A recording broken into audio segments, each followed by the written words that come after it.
with an incredibly special guest for this premiere, Domenick Abbate, a man who the greatest loser in Survivor history, who and it's so exciting to be here with someone who knows day 39, who knows how to get votes, and still has that like deep anger and resentment from having lost the game. Domenick, it's great to see you.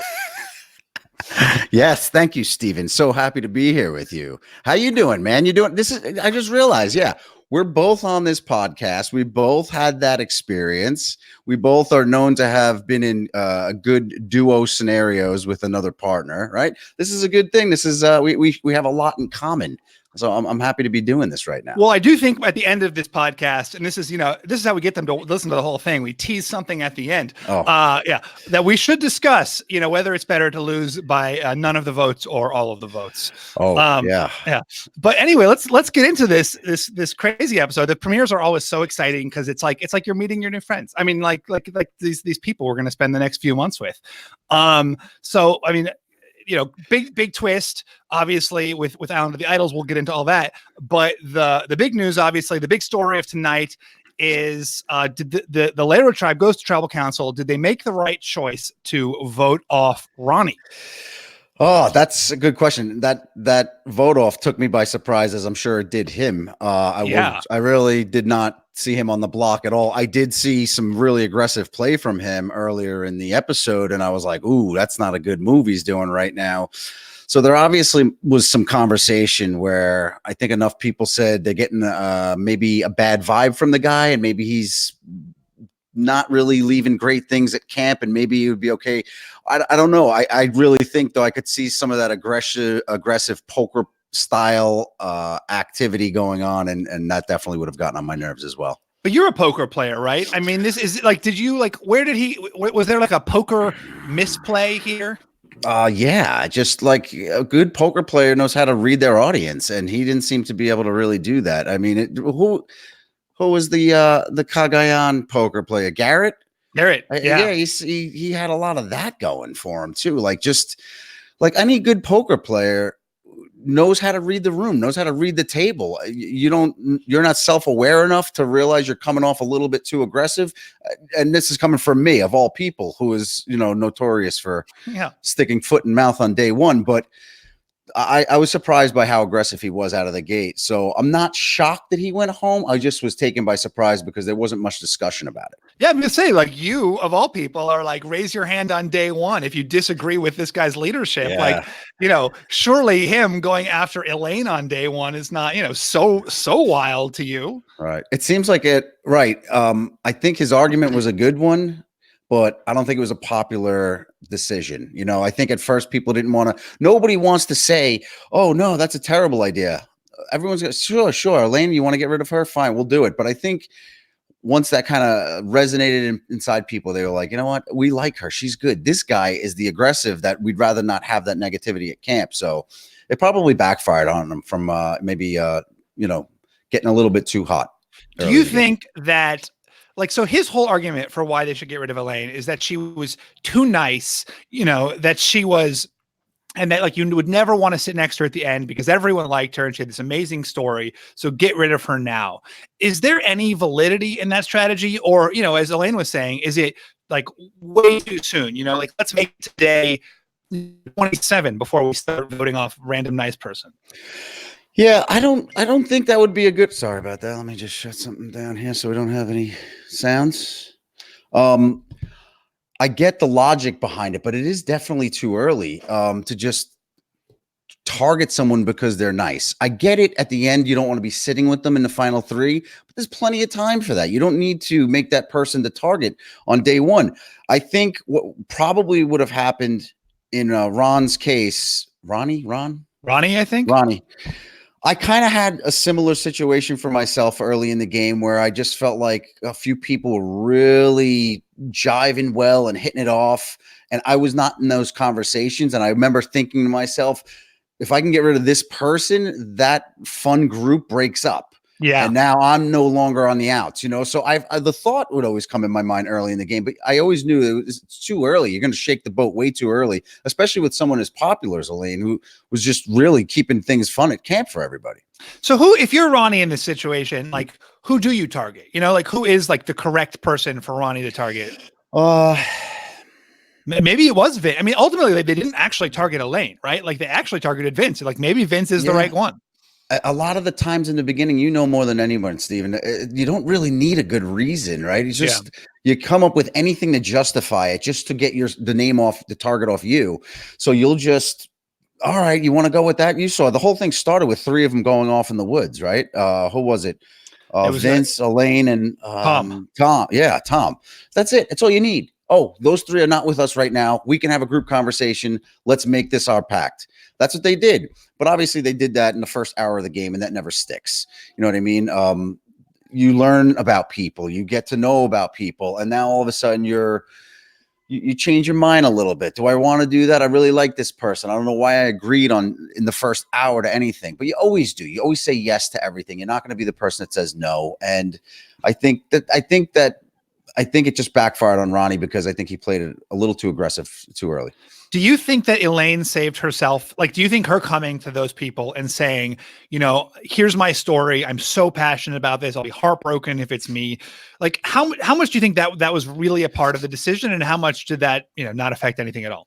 I think it could have affected 1 or 2 people, and that's all you really need to change the motion of things. I mean, it was a really compelling argument she had. Even if it wasn't an argument, it was more of just a mercy cry. And I mean, she had me. I was watching. I was like, you know what? Give the girl, I mean, and I think if you follow that up, and I don't think it changed at Tribal Council, but her speech at Tribal Council really solidified it. Like, the girl just really wanted the experience. I mean, she just really, and if it was an on the fence decision at Tribal, that would have been the argument for me to flip. You know what I mean? Again, those decisions at Tribal are very rare that they do change in the moment. Most of it's set in stone before you get there. But I thought she was really, I think she's a really good speaker. I think she handles herself really well. And when she gets her back up against the wall, she doesn't panic. She tries to break it down and figure out what's going on. And she's able to make changes. How, did you ever change your vote at Tribal Council? Not that I could think of off the top of my head. I always knew the order in which I wanted things to go. But the order may have changed in the game due to circumstances. But I don't think going into it, I ever changed. I really don't recall. It may have happened once, but I doubt it. It's unlikely. I never changed my vote in either season. How much do you think that Missy and the Women's Alliance kind of came through here? Because even, so obviously even the decoy boot wasn't Elaine anymore, right? Even like it was Vince who got the votes from Aaron and from Ronnie, and then Ronnie got all the other votes. Do you think that this was kind of like the Women's Alliance coming together? I think they satisfied 2 things there. I think they ultimately got rid of the person they wanted to, which was Ronnie. I think the majority of the group probably had a problem with Ronnie. They're just not showing that to us. Yeah. And simultaneously, the women are able to keep their pack together. And even though they know it's not completely solid because it was formed so early in the game, they all still have that to hold on to. And now there's a man missing. Right. So if they had to, they do have the numbers in their own tribe, and they could build on that. They can, feed that fire and say, all right, we got the numbers, none of us need to go home at this point. And they all seem to be getting along, the women. It doesn't seem like any of them really have an issue or button heads with each other. So I can see that developing into something. I think there's a reason why we got a little taste of that in this episode. Yeah, and I think am I wrong? I think there's only been 2 women's alliances that have lasted the whole game. Right. Kim's alliance in one world, and then Parvati's alliance in or Cerise's alliance, whoever you want to credit with that, in Micronesia. Right. Do you there was definitely talk of a women's alliance in Ghost Island, right? And then that sort of fell, but that kind of happened maybe halfway through the game. I wasn't involved in any women's alliance conversation, but I think there were sporadic conversations about it, but they never came to light. And again, and that's why it's hard to say if it ever will hold up, because the circumstances in this game will determine the direction in which people play. And if the women can no longer play with each other because of a specific circumstance, that's going to break up like that. At the end of the day, you have to do what's good for you. So it's tricky.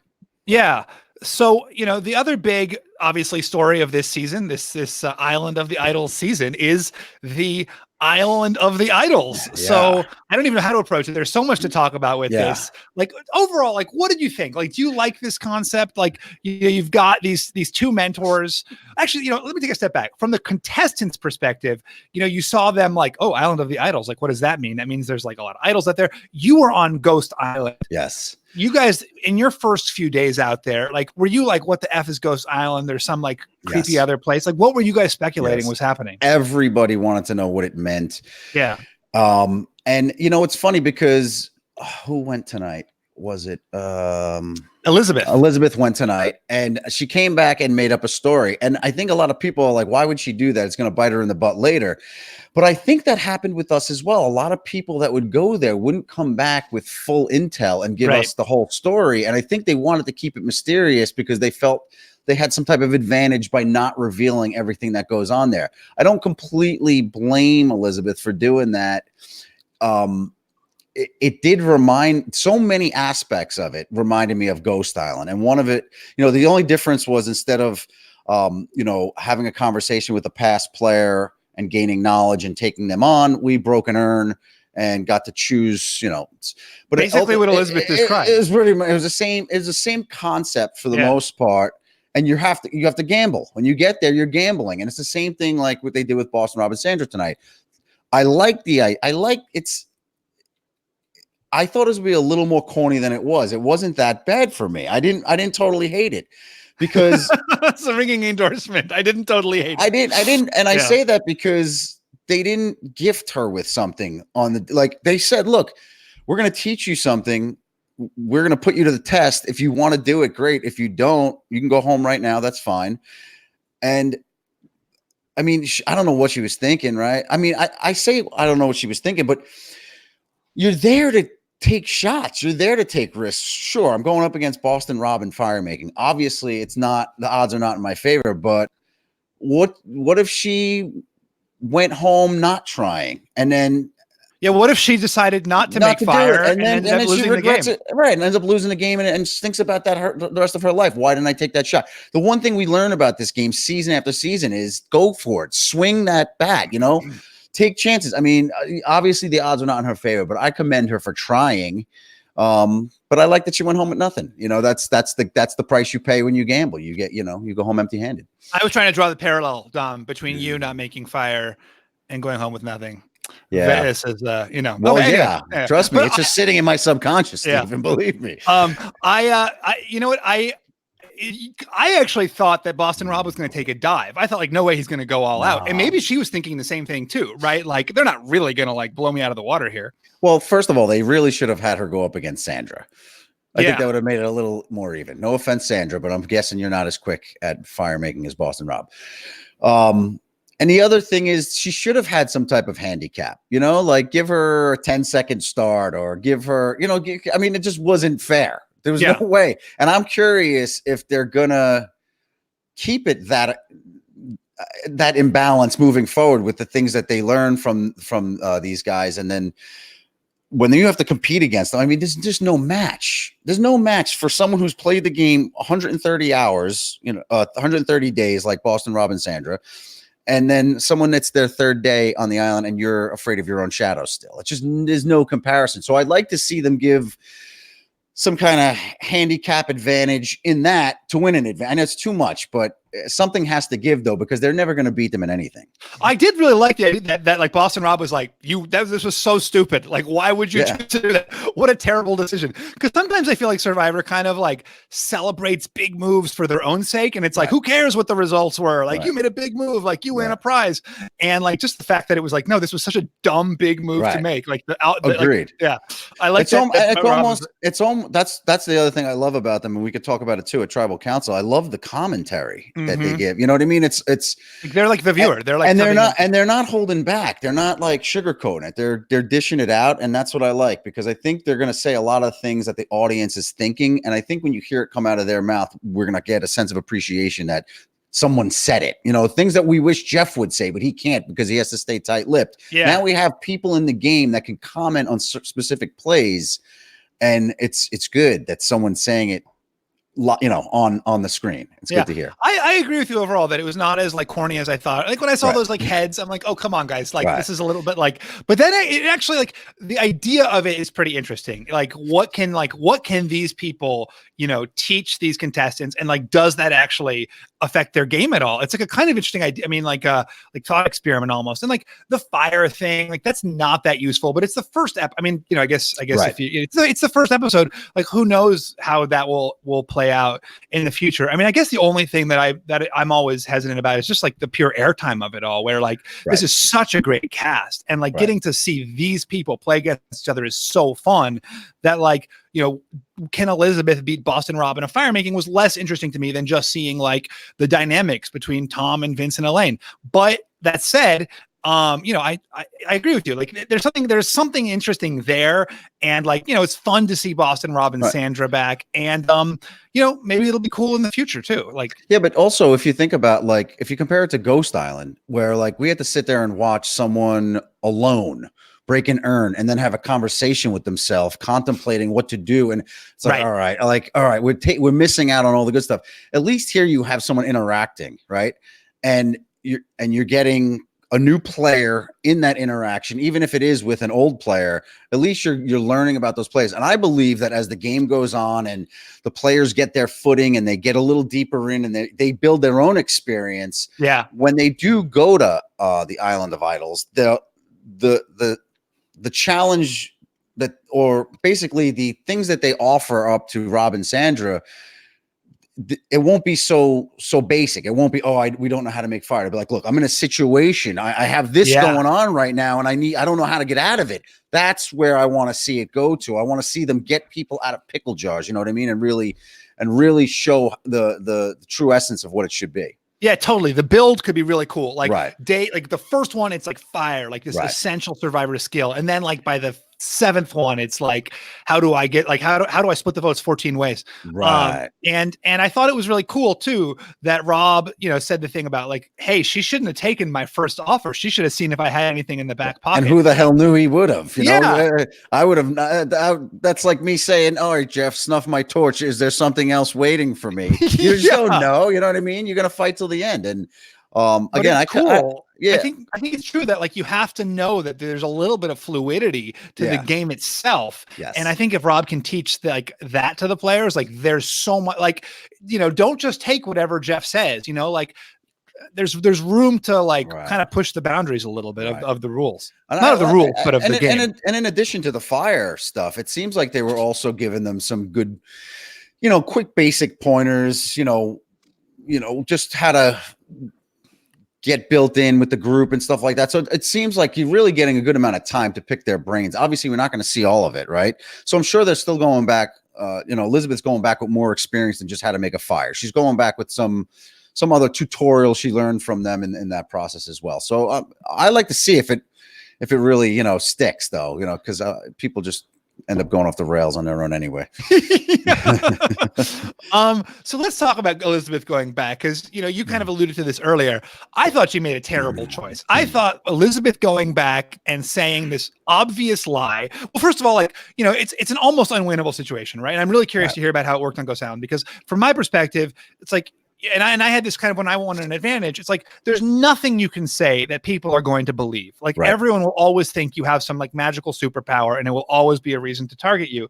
But it's such a verifiable thing with this you know, Island of the Idols. It's like the next person who goes is going to know that she was lying about all of it, and then she's like immediately loses all credibility. But you had a slightly more optimistic take of what she said. Well, yes, but also real quick on Ghost Island in the beginning, if you didn't get to play the game, you got to take the note back with you that said no game played. So you could verify. You could say, look, I have nothing. I wasn't allowed to play. Here's my note. I think they realized that wasn't working, because after the third visit to Ghost Island, you're no longer allowed to go home with a note. You know what I mean? So they took that element out of it. So basically, what they're saying this time is, we're not giving any evidence. You have to go back, tell a story, and you have to sell it, regardless of what it is. So, like I said, it won't necessarily kill her once a second person from her tribe goes and finds out, because that second person that goes and finds out will come back and say, only you and I know the truth. They now have a shared secret. And that's one way you could look at it. Just going back and explaining everything. Like I said, I don't have a problem that she kept that to herself. I don't know that I would have went to great lengths to make up this really other big lie, because that could stick the wrong way to someone specifically. But I don't think it's going to affect her. I think once other people start going and coming back and realizing the truth, they're going to say, I understand why you kept it quiet. We're part of the same club now. Let's work together. It could end up helping. It seemed like her lie was just the Ghost Island. She basically said, I had the chance to play a game, and like that I got the no game thing, and like that's what she did. She stole the idea. Yeah. Which is smart, because like they've all seen that. They probably just watched believable. It right. Yeah, exactly. It's a believable story. Totally. Like Mm-hmm. everyone thought my advantage was an extra vote because that's what they had just seen the previous season. Right. And I think that's often the case. Like you can never, it's hard for the player. There's so many infinite possibilities that it's hard for any new players to like imagine something completely random. Like, how do you even begin to suspect what it is? So you kind of have to think it's based off the past twists in the game. Right. So let's talk now a little bit about the Vokai tribe, which we kind of haven't touched on at all. Where we have a strong New York presence on that tribe. This is a big, all the, and Rhode Island as well. So this yet again, the pasty nerd is painted with the idol hunting early target brush. Is this, would you agree that this is a travesty? This is a great injustice? This is a great injustice. This is terrible. There's a lot of Fishbach in my friend Jason over here. There's quite a bit of it. I mean, actually, I'm honored. I'm not, how dare you, but and I was really surprised, because Jason is a very smart guy. He's been watching the show a long time, and I think by now not to go running in the woods in the first 45 minutes of the game. See, I have a different take, and I think everyone is in the woods, and it's only the pasty guy who people are like, oh, look at that pasty guy in the woods. It's like everyone's off looking for the idol. You're just self-conscious again, all right? It's got nothing to do with that. You don't leave the group, Steven. You can't leave the group. Like, you have to get wood, you have to get water, you have to get tree mail. Always bring a friend. Always bring 3 or 4 people with you in the beginning. It's tough. It's tough to navigate. It really is. But I don't think I think it just goes along with the same thing, that you'll do anything to justify getting rid of somebody else. And Jason walking off for 45 minutes, whether they believed he had an idol or not, it left a bad taste in their mouth, and they said, that's our guy. And I'm curious if they would have went to Tribal tonight, that he would have been the one to go home. Well, it was Dan who was targeting him, and Dan ended up not actually having the best reputation by the end of this episode. Yeah, that was interesting. What did you think of that? I mean, that was, it's such a, like, I don't think I ever saw anyone. I guess people are sort of handsy, but like, if you're not respecting people's boundaries, it seems like such like a, I mean, you're all very physically close to each other. Yeah. But like, there's no reason to be like, I mean, he was like putting his head in people's laps and like giving. I mean, massages. I hope it's just a lack of self-awareness, that maybe some people think that other people like to be touched in that, just like a friendly. I mean, I have to have been accepted by you, but if I'm hanging out at a party and I'm talking, I'll have my hands on your shoulder, and I am. But I know when it's okay, and I think it's important to know when it's okay to kind of, do that. And you don't have your head in someone's lap. Yeah, that to me, that was a bit odd. I was surprised. And Dan seems like a really smart guy, especially with his occupation. He seems like he knows what's going on. So I certainly hope that was just a self-awareness thing that he's going to adjust. I like that they had a conversation about it. Yeah, and he seemed like who was it that I think it was Kelly, and Kelly. he seemed to really like get it, right? Like he was like, you know what, like I wasn't aware of what of that issue, right. And I mean, we were probably not the right people to be, but like it seemed like he understood what was happening, and like will hopefully change his behavior. He definitely seemed receptive. Yeah. Again, and that's adjustments you need to make in the game. I mean, that's a big adjustment you're going to want to make. You're not going to want that to be your downfall by any means. But I think he seems pretty smart. He seemed receptive, and I can only hope and imagine that he's going to fix that. But there wasn't much. I wish we got more of this tribe tonight, because these guys really seemed like they had a lot of depth to them, and I wanted to know more. Tommy's amazing. What a great what a gift that he's got. I mean, he's young too, he's in his early 20s, and he has the ability to really reach people one-on-one the way he did. I mean, I don't want to say he was, fake crying about his girl. I believe that was genuine, but he seemed to know how to like find people's marks and really get them to, accept him. And I was really surprised by that. Fourth grade teacher is like the perfect survivor occupation, in terms of like being able to share it and having like it be such, especially for a big guy, because it's like such an endearing and thing. It takes him down a notch. Exactly. It takes him down. It takes that big muscular young 20-something-year-old who's going to be a challenge beast, and it puts the sensitive component inside him, and now people looking at him slightly different. Totally. And you're right, that it couldn't be a better occupation for someone of his caliber, his physical caliber. I think it's going to work in his favor a big way. And we had Janet as well, who just like an amazing night for Janet, making fire with the grappling hook, being, immediately getting the grappling hook. Like what a cool story that was too on that tribe, just like coming out of the gate. And, everyone, I think when you see the older lady, like we all immediately get scared for her, and she just completely dispelled everyone's preconceptions. That's one of the greatest things I've seen. It is one of the most difficult things to do, to take that early stereotype early in the game and just get that out of people's heads. And she did it flawlessly. And thank God that fire lit, because it could have backfired on her, but she got that fire going.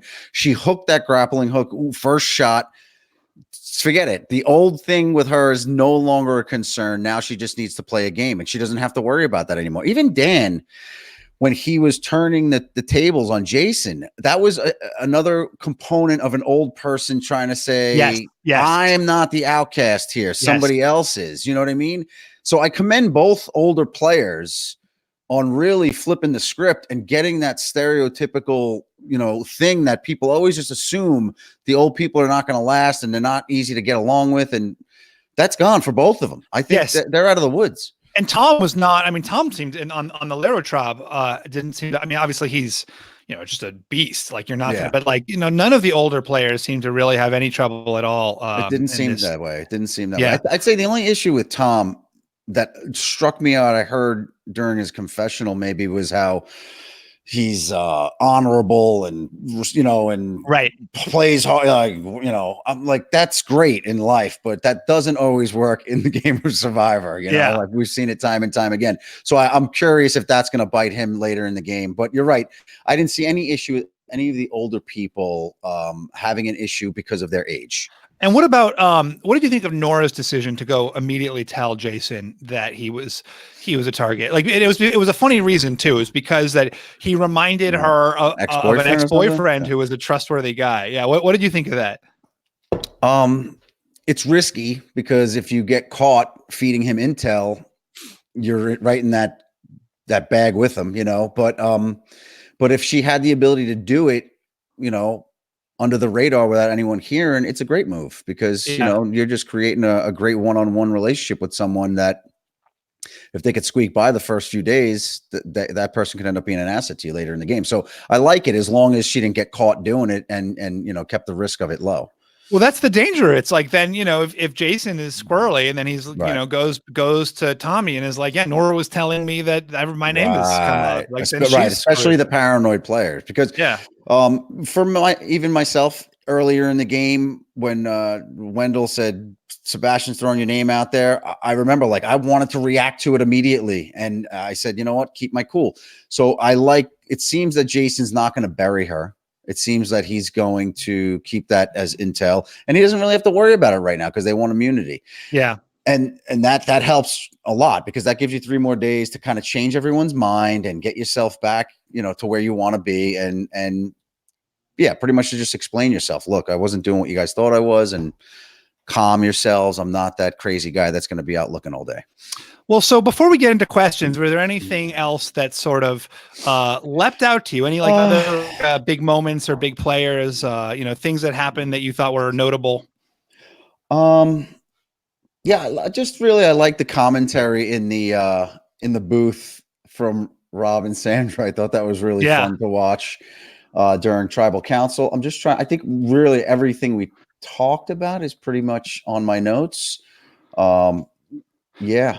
It was funny, that booth. I mean, like, do you think anyone's like, what if they like laugh? Like, they're going to be like, I mean, I guess like so much is going on when you're at Tribal Council that like you wouldn't even notice like an extra hut or like someone's extra noise. Yeah, like, right. You're just so focused on Tribal Council. Yeah, I remember at Tribal, there are a lot of structures though, and you don't know if it's just part of the set, But I was curious because they did a wide angle, and it almost appeared that Rob and Sandra are sitting behind the group. Like, in other words, am I right or was I wrong? I couldn't tell. I need to rewatch it. I couldn't tell what the setup was. I saw a hut behind their seats, and I was wondering if that was the hut that they were in, or if they were in a different one, on the side. Or I'm curious to get an answer on that, because that would have been odd to be sitting behind them and listening. I would want to see their faces, their reactions, things like that. But that's apparently Josh Wigler just had a piece that he his interview with Jeff Probst. Apparently it was Jimmy Fallon's idea, was this hut. Oh, really? Yeah. So I think he just posted something on that. Yes. Very nice. What about Aaron? The last thing we didn't really talk about is, what does Aaron do now? He's the only guy who was on the wrong side of the vote. He voted for Vince. What's his move? Like, coming back to camp, obviously he's like, great blindside, guys. You really got me. But what else? Yeah, I'm worried for him. Because he kind of was right there with Ronnie, right? They were like the duo that were really pushing Elaine in the beginning. They were really trying to get that coalition going, and they felt really comfortable. They believed that they had it in the bag.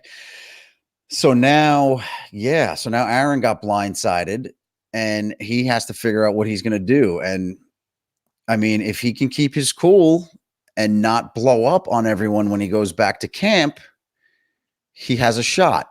Sometimes you have to sit back and say, you got me, guys. Good job. Obviously, I was out of the loop on something. What can we do to get me back in the game? You know what I mean? But it's really, your composure is everything, especially how you react to something. If you blow up and blow your stack, it's just going to dig your hole even deeper. Let's get into questions. Okay. You see them over there on the other side. Okay, cool. Do you want to read the first one? Sure. From Brem Tweets. Do you guys think that Rob and Sandra will be a part of the jury at the end of the game? Would make sense given that they are attending Tribal. I like that. That's a great question. Was that part of the Oath of the Idols? Like, did they not say that? Was that like those jury membership not part of the Oath of the Idols? Well, it did say that they're not competing for the million, and it did not say anything about them not sitting in. There you go. Not that I recall. I mean, I don't recall hearing anything like that. Should they get a vote? Like, what do you think?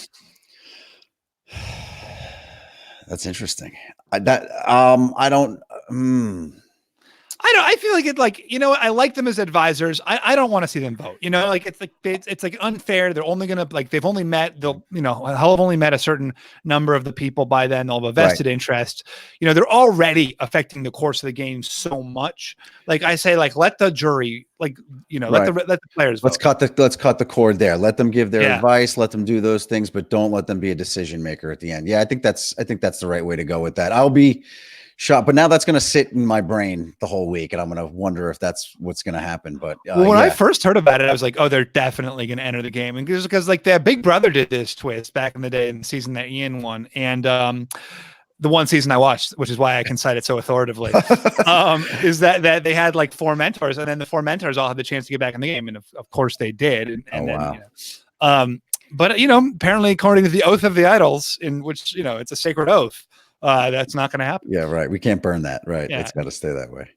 Justin Corvino wants to know: do you think that Tony is upset that Rob and Sandra stole his Spy Shack idea without proper acknowledgement? Blame Jimmy Fallon. Yeah, right? exactly. Yeah. Yeah. That's funny. Yeah, Tony should get some credit. They should at least put his name on top of it or something. Yeah. Andy Pfeiffer. Yes.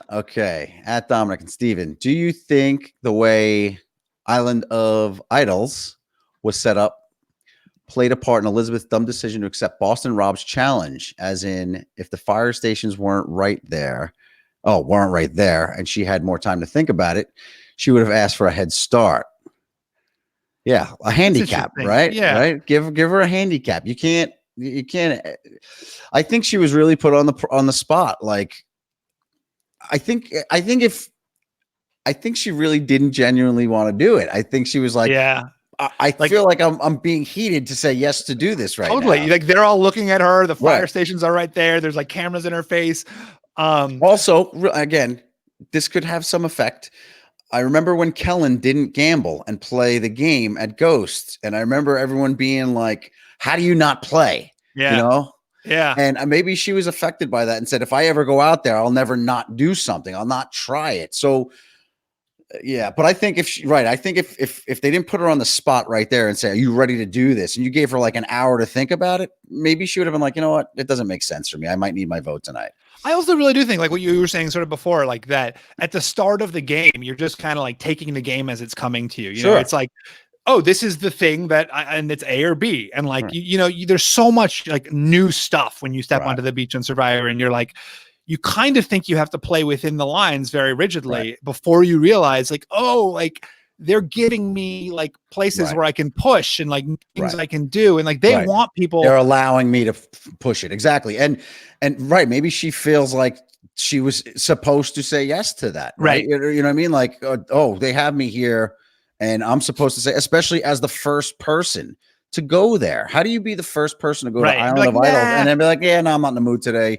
That's not good. So, I mean, the more you think about it, it makes sense that she did what she did and took him on. So I don't think anyone give her too much heat for that. But yeah, if I would have had an hour to think about it, I'm like, what are you, crazy? I'm not taking you on.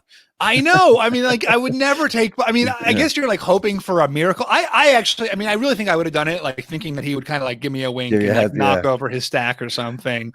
But because I also thought like they want this person to have an idol, but I guess not. And again, like, I just loved it when Boston was like, boy, what were you thinking? What a terrible choice you made. I love that. Well, also, is he maybe saying that because if she goes back to camp and does reveal what is actually there, even if it's just 1 or 2 people,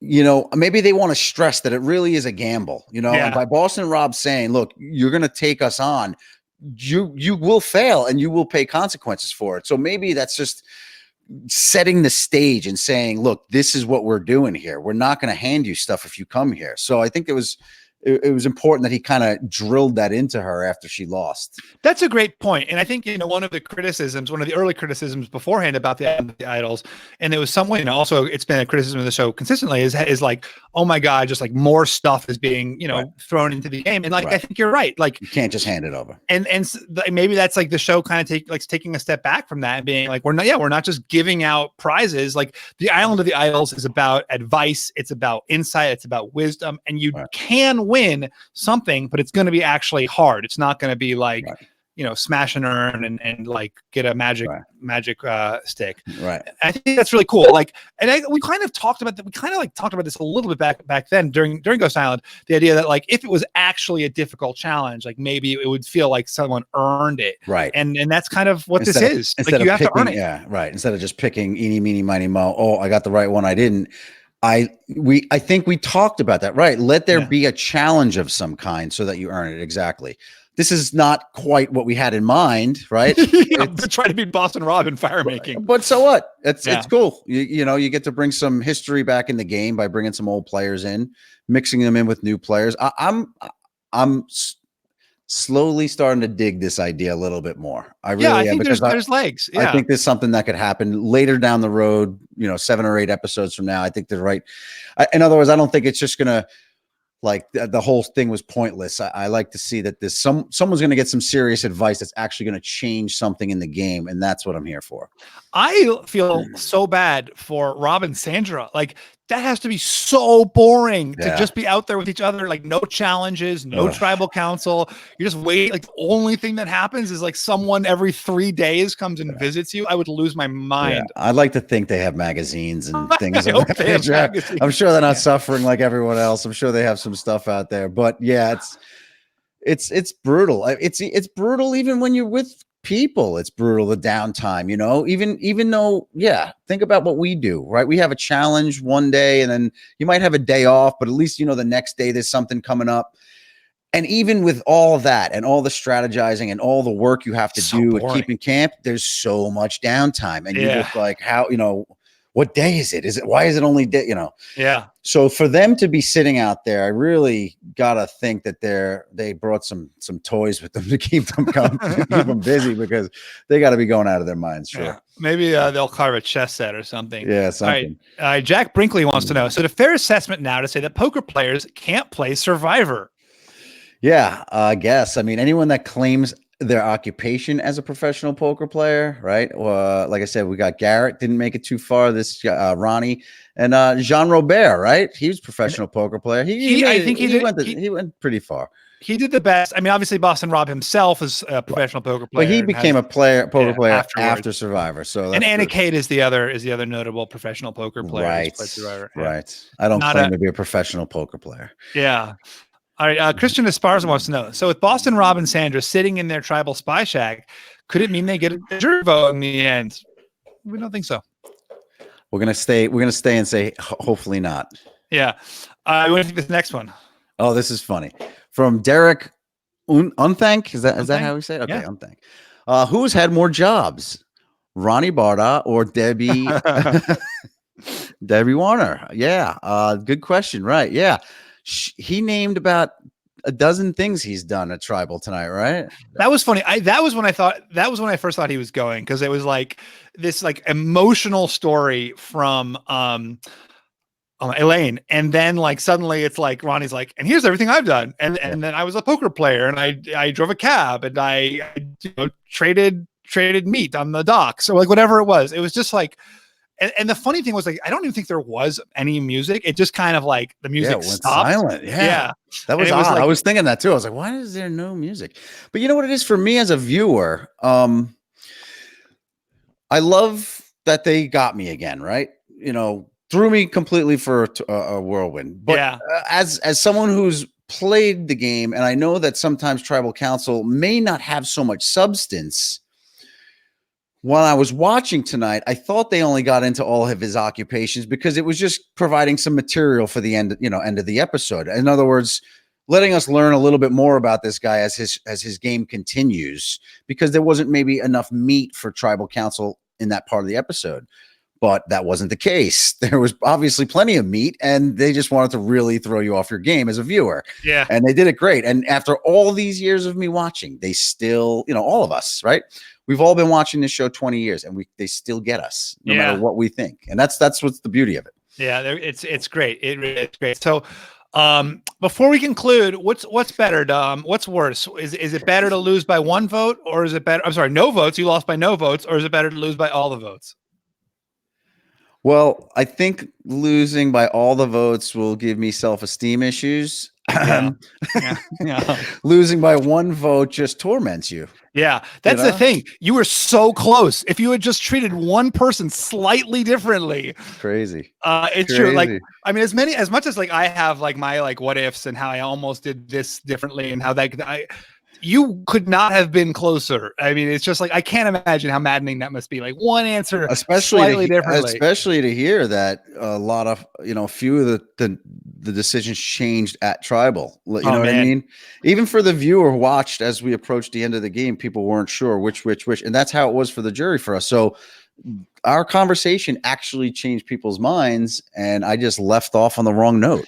Yeah. That's so awful. I'm so sorry you have to live with that forever. Hey, what are you gonna do? All right. Well, thank you so much for coming on tonight and talking about it premiere. So much fun. It's great to see you and to chat with you and to catch up a little bit. Same, Steven. Coming up this November, there's things. Reality TV wrap-ups. I don't really know what this is about, but no, it's okay. Reality TV wrap-ups. Looks like with Brent and Taryn. Is that a picture of? Okay. Anything else, Scott? Anything else I should be terribly promoting? Oh, and look, Survivor 39, episode 1 Thursday recap with Rob Cesternino and Taryn Armstrong. Very nice. I don't think I've ever heard Taryn do much Survivor stuff, right? Yeah, I guess not. Yeah, mostly does the Big Brother stuff. Big Brother stuff, yeah. That'd be interesting. And the Survivor 39 premiere recap will be with Reem Daly, the great epic Reem Daly. So that'll be a fun one. We see if Rob does her it just says dude a lot to her a lot. Sure. And then we've got the RHAP B&B with Bloom, Boras, and Barassi with special guest Nicole Cesternino. Oh, that's always a treat. And I think I said Brett instead of Brent Wolgama. I just want to go back. I think I kind of said, I think it came out as Brett instead of Brent. Always taking care of business. I just need to clarify that I misspoke the N. I did not hit the N in Brent hard enough. And then we have, David Bloomberg and Jessica Lewis will be talking about why blank lost. Blank obviously being Ronnie. Yeah. If you've been listening this far, it's not a spoiler. And then some Big Brother things happening. Big Brother finale recap. Wow, that's huge news. The Big Brother finale. Are you a Big Brother fan, Dom? Tried many times, buddy. Can't do it. Can't do it. A lot. There's so much. There's just so much. It's just so much wackier. Yeah, a lot of it's very wacky. It's very wacky. Yeah. I don't know. I'm not hating. I just try and I have a hard time. But that's that. Well, how was your summer, real quick? I know we're going, but how'd you do? I haven't seen you or heard anything. It's been nice. I'm moving to Los Angeles for a little bit. Yeah. Look at you. Yeah. We probably should have done that. We probably should have done this at the beginning. I had many Survivor events this summer. I know. Oh my God. Yeah. I'm not going to get into all of them, but what was Survivor, who behaved the worst? Survivor pool party at my house that you missed. Next time you got to be there. Richard Hatch swam naked in my pool for 4 hours. Wow. And it was fun. It was a fun evening. And we'll get into it another day. It was good. And yeah, okay. And all right. Well, it's great to see you. It's great to hear that your melodious voice. And thank you so much for all this wonderful insight. Anytime, my man. And yes, you be well. Have a great night, and we will talk soon. Yeah, talk to you soon. All now, right. how do we turn this off? I think we just leave. We can just leave, right? I'm leave just studio. Leave. Okay. Peace. Bye.